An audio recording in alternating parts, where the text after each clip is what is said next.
So I've been doing some thinking and I've decided to make some big changes with our 12s for 2K project.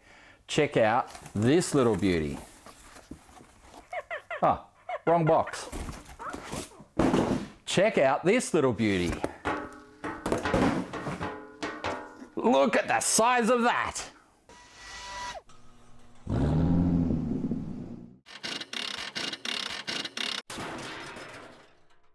Okay, so this is happening. Yep. A couple of weeks ago I fitted, well, partially fitted this GT45 to our AU Falcon. We did run into some issues. We wanted to mount it low in the engine bay. We ran into problems with clearance, so we decided to flip the manifold and mount it up. And the whole time I'm looking at it, I'm going, it's a 0.63 rear housing. It's going to cause us some trouble. All right. And what I mean by 0.63, it's the AR ratio of the turbine side of the turbo. It's a fancy way of describing basically the air throughput of that housing. Equate it to, like, say, blowing through a small straw. If you're blowing through a small straw, yes, you're going to be pushing high velocity air, but you're going to be back pressing back in your cheeks as you go, trying to force the air out. Get a bigger tube or a bigger straw, you're going to be flowing more volume of air, less back pressure.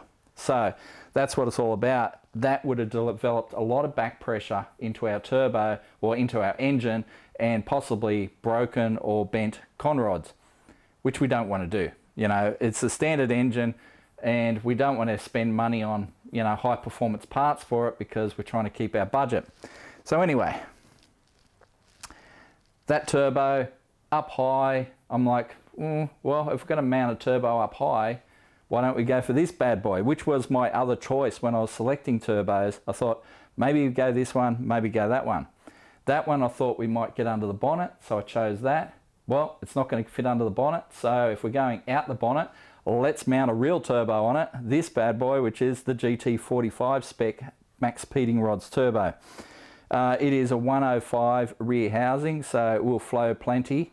It isn't really a direct correlation between, say, a 105 or 106 on a factory Ford XR6 turbo. You know, the frame sizes make a bit of a difference as well. But this may move the boost curve further up the rev range. It's just something we'll have to deal with when we get to that point. It is just oil cooled. There is no water cooling, so we don't have to worry about water pipes to this. It'll be straight oil feed in and oil return. We'll probably return it straight into the rocket cover because the turbo will be mounted up high. It is a 69mm compressor wheel, the inducer side of it. That is a 61.5, so bigger, more air. That's what we want. We want to make some horsepower. This should do it to a point. We'll see how we go. It is a T4 flange versus a T3 flange. So basically, all this stuff that I mounted on here before is coming off. And I'm going to have to, you know, make something up. So it means I'll recover the cost of that stuff. So that stuff will come back off the budget. So that was $390 worth of the manifold and the 6-boost adapter. And so that'll come off. And then we'll put the standard manifold back on there, flipped upside down, I think is the way we're going to go. And we'll mount up something that we can adapt this onto. Funny enough, this turbo is only $68 more than that one. And we'll put the link in the description so you can check it out. And there will be a discount code available too if you want to buy one. You put in the discount code and you'll get it cheaper again. So this is what we're going to do. Yeah, it's going to be interesting. So it should be interesting. I'm going to have to make some stuff to make this fit. So I guess we should get started on that.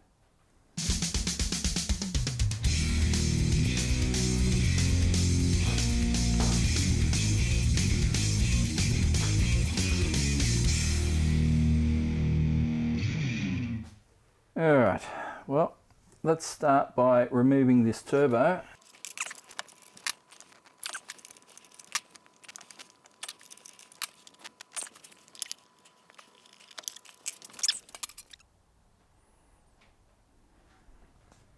Okay, manifold. Let's get that off.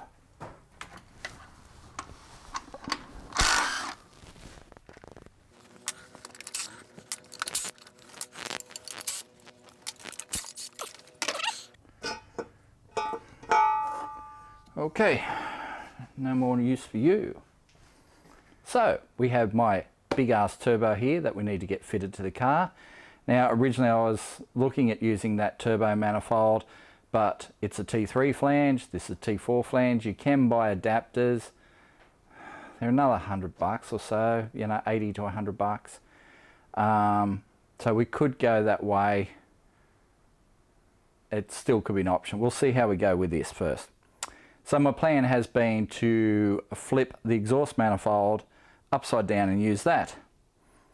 Seemed like a good idea at the time, and I'm sure someone's screaming at the TV right now saying, Scotty, you can't do that. Not with the AU anyway, as I've discovered.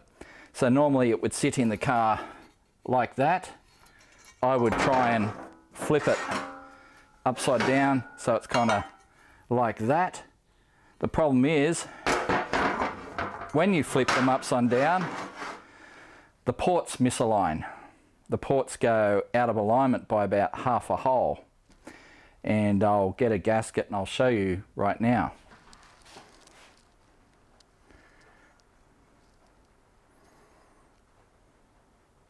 So what are our options? Well, we can J-pipe it, use a standard manifold, run a J-pipe up to the turbo. However, this turbo is about double the weight of a GT45. So that's a lot of weight to be hanging off a J-pipe. You know, we could probably support it at the top side if we need to, but it's an option. It's an option that's still on the table. Everything is still on the table at this point, and that is an option. The other option, or one of the other options, is bring back our flange plate, our Barra adapter flange plate. Okay, so we know that works with this. Line up the holes, boom, all lines up quite nicely. That's fine. Okay, so we can put our Barra flange plate on there and then get a Barra exhaust manifold and flip that upside down and sit it on there. So if I flip that way, look at that, all the ports line up. So you can flip a Barra manifold upside down. We already proved that with the turbo manifold. That is fine. You just can't flip the AU manifold because the bolt spacing is different. So that's an option. It means it adds $190 to our total. So, you know, the $190 we took off when we took off the flange plate goes back onto our total. So that is definitely an option. And then we can build an adapter from there to our T4 flange, which I have here in a bag. There he is, T4 flange. So we can build an adapter from that kind of to that. You know, we might have to move it around a little bit, and then we run a wastegate off there as well, so we can vent excessive gases. So that is definitely an option, and I think it might be the option we choose. The only trouble now is I have to build this out to fit that square, so I need a bigger pipe that necks down to kind of that flange, and we mount our turbo to that. Yes, it's still a lot of weight to be hanging off a pipe like that. However, this pipe is that long versus that long. So, and you know, pushing down on the flange, which is already going to be in that direction anyway. So it's definitely a viable option. The other option is buy a AU flange plate. They're about $80, and get some bends, which I have.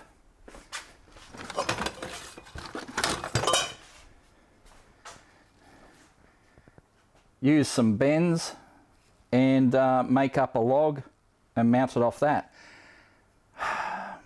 If I'd started that about 6 weeks ago, that could have been a viable option. But we're just over 2 weeks until the day.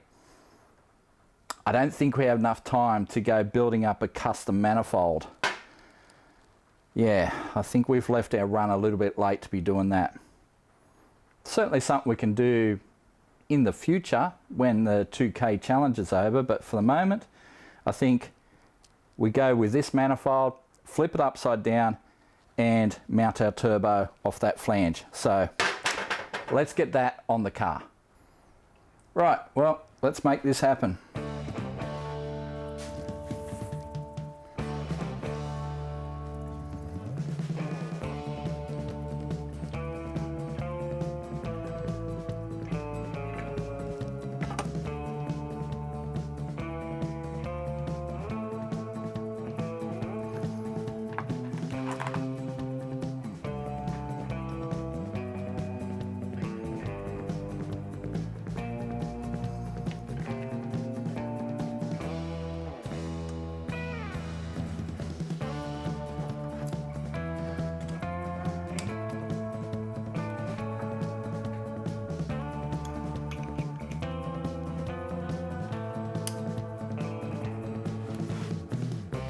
Now our barrel manifold.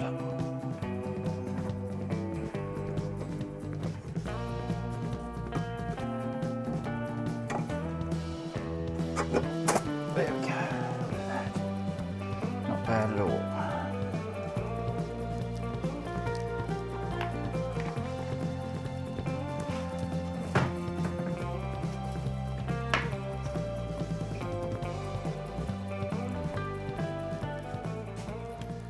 Let's have a look. Whoa.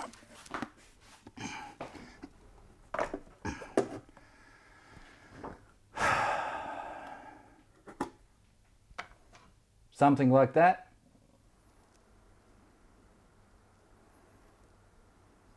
To be honest, I think we need to go higher. So that's the exhaust, the T4 flange is almost sitting on the exhaust flange right now, which gives us no room to put our wastegate. So we might actually have to set it a little bit higher to give us room for our wastegate. That's going to be hilarious. All right, let's find something to sit it on. Okay, so I'm digging around in the scraps at the moment. I found a piece of, looks like 3-inch stainless tube. It's a little bit small on that. Well, it's wide on one part and small on the other, so I'm hoping that I can kind of oval it and it will be good enough for both. See how we go. Yep, that might do the trick. This needs to go a little bit more.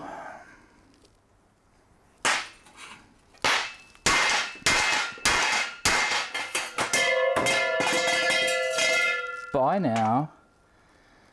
Okay, yep, this is what I need to do.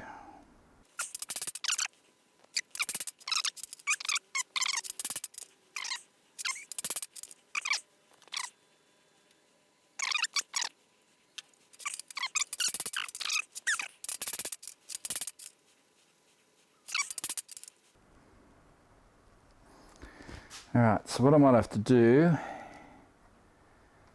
is weld the sides and then hammer that way so it doesn't spread again. I think that is the only way we're going to make this work. Alright, let's see how we can go with this one.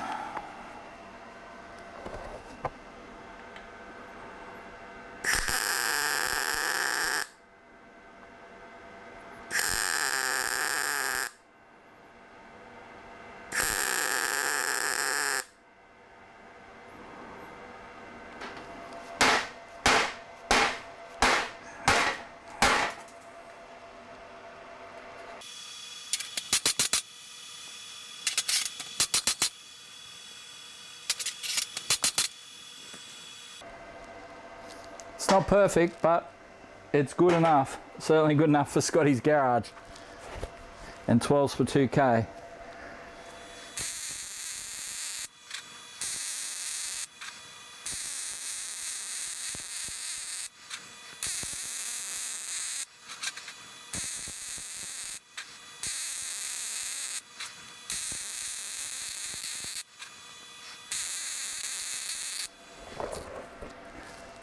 Okay.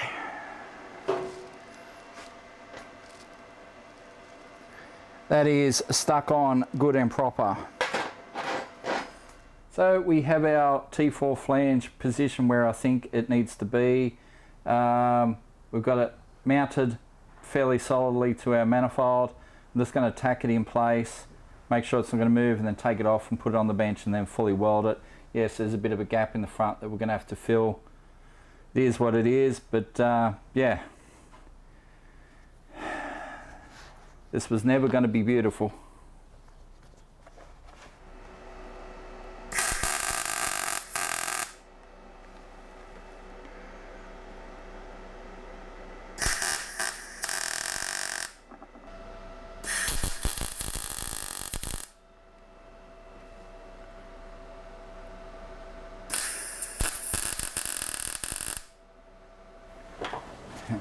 Setting fire to my rag in there.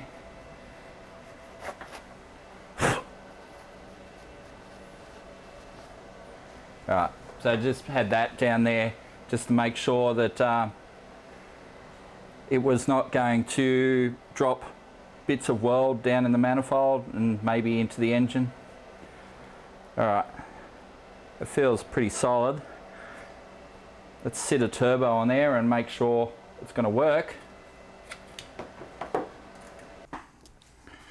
Alrighty, let's sit that on there.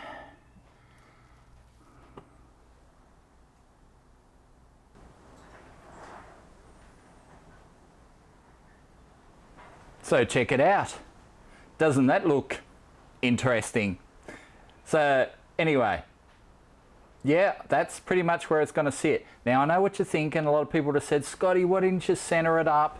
Well, that would have involved a lot more bends. I actually bought some stainless bends to move it across and try that, but it just got more and more complicated and was going to actually sit higher again.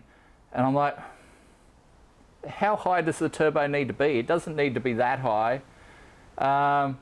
Let's keep it simple. Let's go straight off the manifold. Yes, it is slightly off center.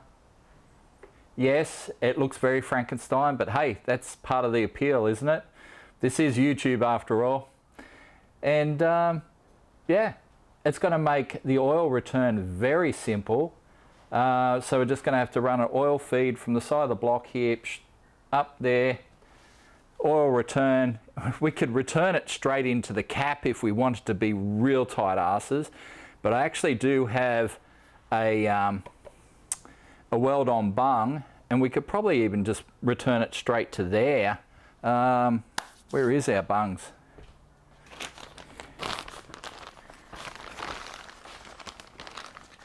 There we go.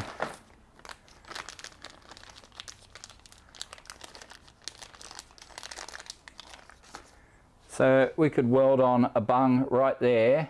It is not directly in line, but it's pretty close. The other way would be to go down here on the side, and I know what you're thinking. You probably go, why would you do that? That's because when you put two straight ends opposing each other, you're creating a fixed length, and it makes it really hard to actually get the hose on, because you know, you're screwing one end on and then you got to like bend the hose to get it in line to screw the other end on, and it is painful. So you're better off going a straight on one end and a 90 into the other. And let's face it, most turbo drains are a 90 at the bottom anyway. So it's not like it's a drama. So we're probably better off going a 90 there and then just draining into a 90. Could probably go into one of these gaps if we wanted to, but that might be pushing the friendship. So yeah, maybe I'm not really confident with welding this stuff though, so maybe this is a job where I take the rocker cover off and take it over to Ben and get him to weld that on there. And therefore, yeah, it's not something we have to worry about. Then because we've already got the turbo drain fitting. It's in this bag here with all these other things. So I think that's the drain bung that goes on the bottom. We've got a -8 fitting to go onto that. We've got a feed line for the top. So there's the feed fitting for the top. So we've got our fittings. All I have to do is get that bung welded onto the rocker cover. Well, I need to go off and take my mum to the airport, which is, you know, Melbourne obviously. So what I might do, whip that rocker cover off and see if Ben could weld that for me today. Because if he can do that, I'm going to kill a couple birds with one stone. I've got to go grab some parts from the workshop anyway, so I might as well take Mum to the airport and on the way back grab some bits and pieces, take that down to Ben, see if he can weld that. And if he can do that, then I think we should have all the parts to create our oil system. Once we've done that, then it's just a matter of finishing off all the rest of this business. But yeah, once we've got oil running through the turbo, we can start the car and that's fine. Alrighty, let's whip the rocker cover off.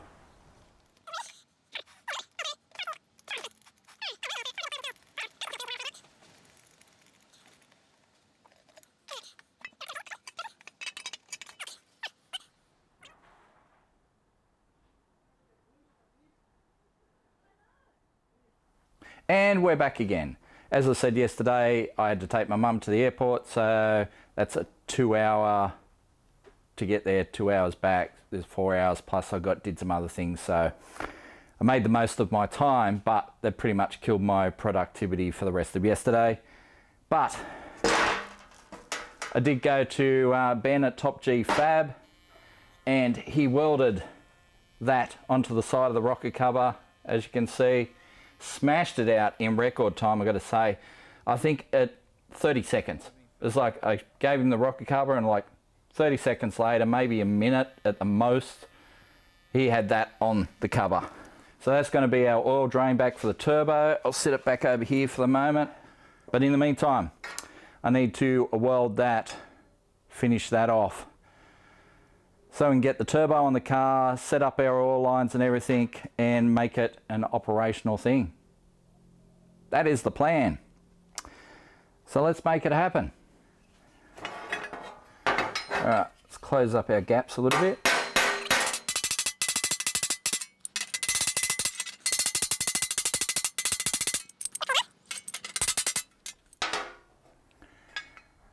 Alright, let's see how we go.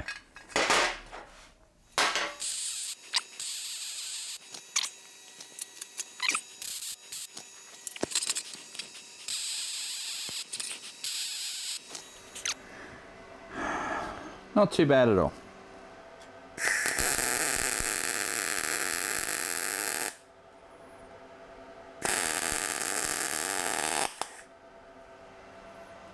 Okay, it doesn't look too bad.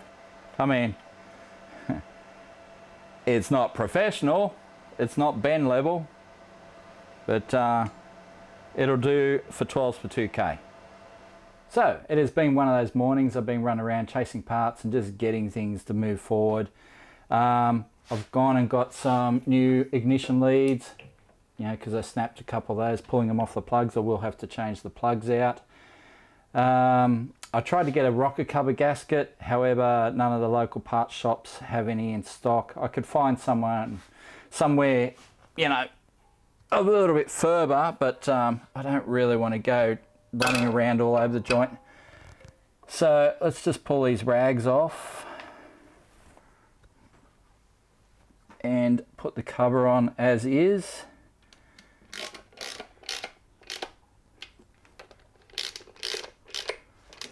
Okay. Spark plugs.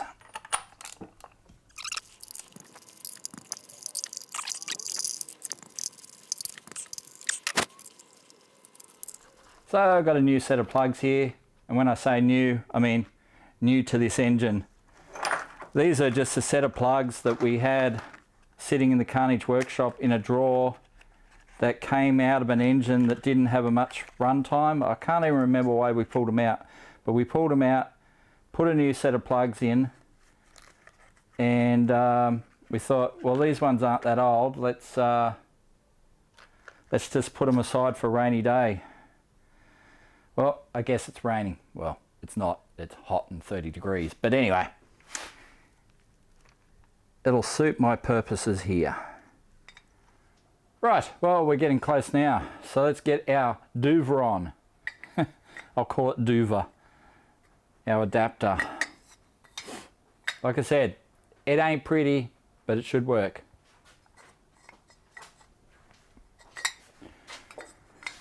Okay, you go there, like so. Let's make sure it squares up on the thing.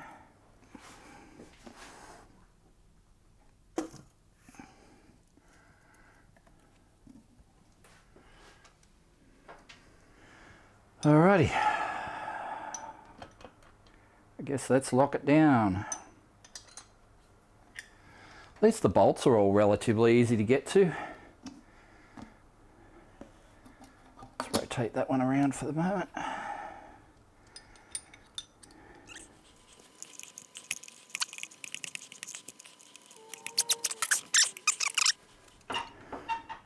We have a turbo. Alright, let's plumb it up. Now that we've got our turbo mounted, it's time to do some lines and fittings. So top fitting, it's an oil feed, will go there. Bottom fitting, -10, will be there. Top fitting's a -4 if you're interested. I've got a -10 in the side of the rocket cover there, so I've grabbed some fittings out of the Carnage workshop stores. These are kind of second handies. They look pretty good though. So anyway, we'll do a 90 down here on the rocker cover.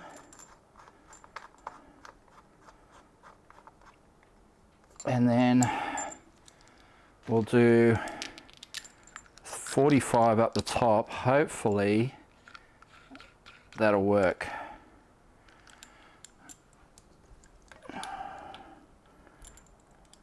Yeah, I think it's gonna work. It's not gonna be perfect, but it's gonna work. Shit. Because the fitting looks like that, normal bolts won't work. So you got to use something with an Allen key head. It has an O-ring built into the base, so we can just bolt it straight down and it'll work right from the get-go. So Allen key and Allen key.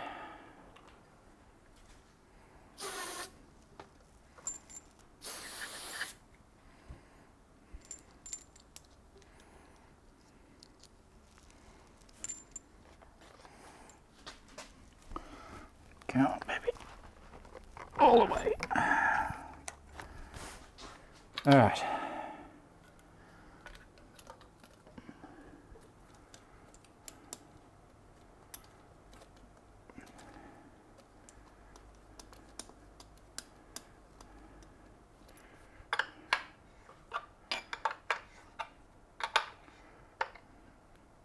Now that we've got the oil return done, it's time to do the oil feed line. It's pretty simple, just comes out of the oil port out this side of the block. All that's on there from the factory is a sensor.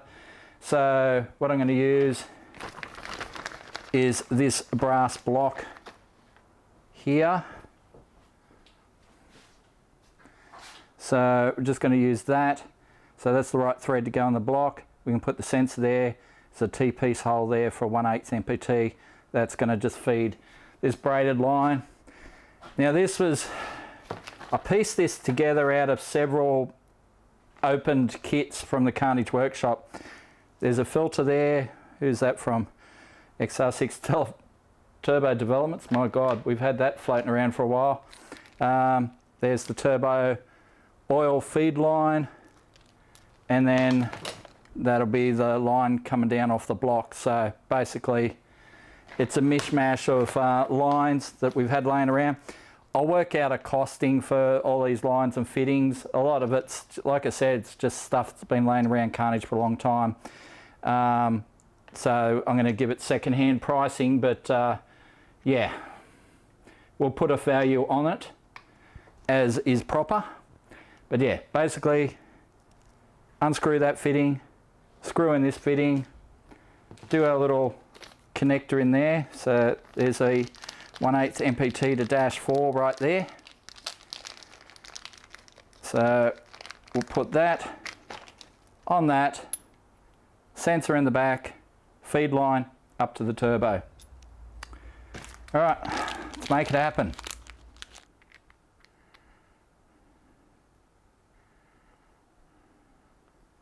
Okay, so we have an oil feed line now. So it's not the tidiest.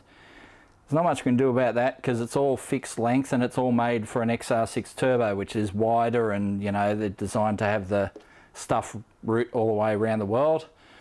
Well, it's there though. It'll work. That's all it has to do. It just has to work. So we're up to that point. I guess now we need a dump pipe. I've got to say though, it's pretty hot here in the shed. I think the aircon is struggling big time. It's 31 degrees inside the shed and it's dinner time. So I think I'm going to leave the rest till tomorrow. And we're back. Our turbo is mounted, all the oil lines are run. Now we're going to do our dump pipe. Will be something like that. We do have a Vband here. Let's have a look. Let's have a look.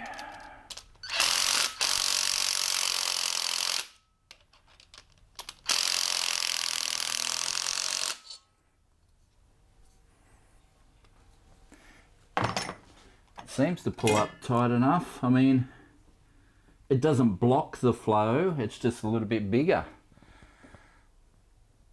I mean, that's fine. I don't care if it's a little bit bigger. And then that pipe can just go in there.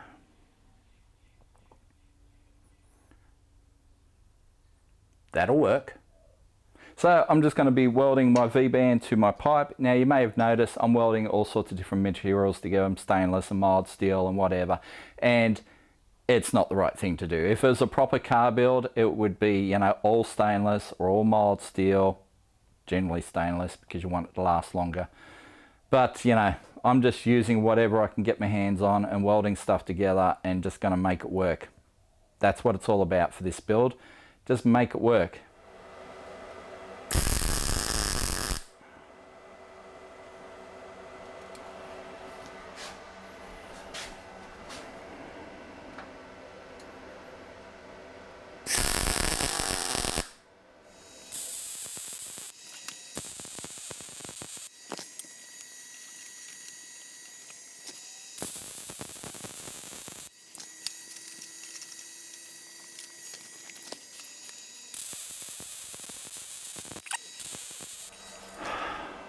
That'll do. I wish I had one of those special rotating devices like they got at MPW so you could get a nice consistent weld. But, you know, I had to do it in 3 or 4 parts. And so we get what we get. Still, like I said, it's on, it works, it'll be fine. Right, well, let's fit it up.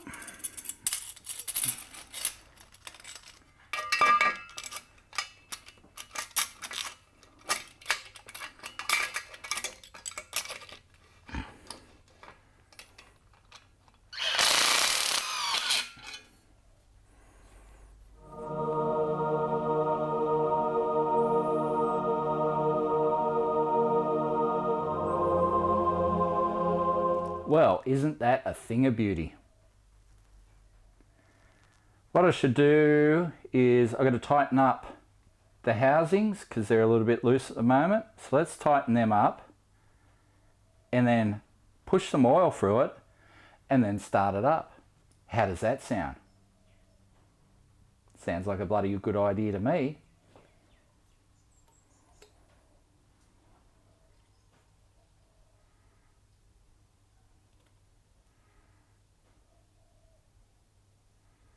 Well, let's see how this goes.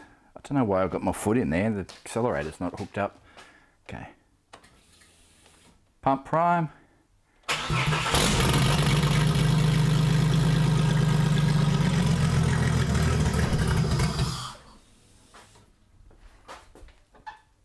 Did the turbo spin at all? Okay, let's see.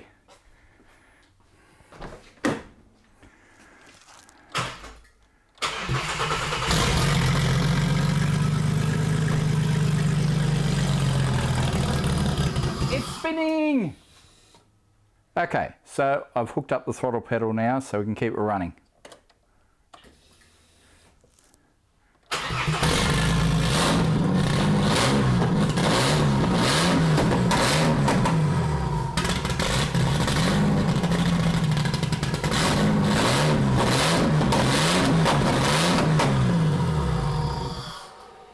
Okay, that's enough. Oh.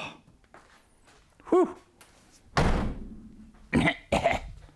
Well, it runs.